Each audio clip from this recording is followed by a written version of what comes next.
Niye uzak gezirsen, sen benim əzizimsən. Gurbette kalmışsan vay, gözyaşımı görmürsən. Ayrılık, ayrılık ne yamandır. Ayrılık can yandırar, ayrılık.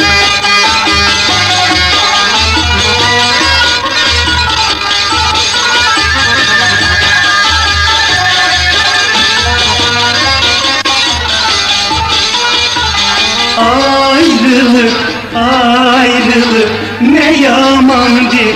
Ayrılık can yandırar, ayrılık.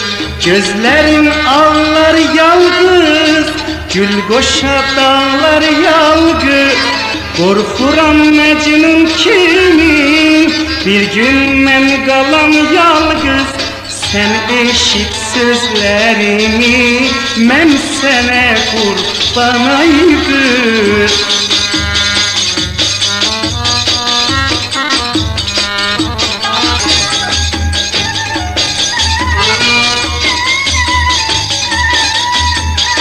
Niye uzak gezirsen, sen benim əzizimsən.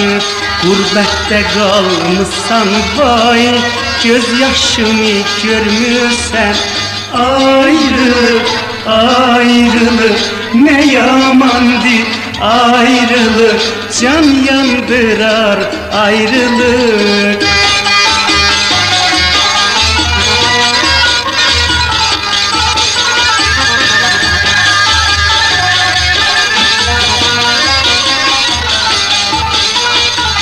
Ayrılık, ayrılık ne yamandır.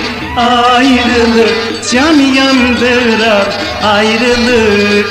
Gözlerin ağlar yalgız, gül koşa dağlar yalgız. Korkuram Mecnun kimi, bir gün ben kalam yalgız. Sen eşit sözlerimi, ben sana kurban aydır.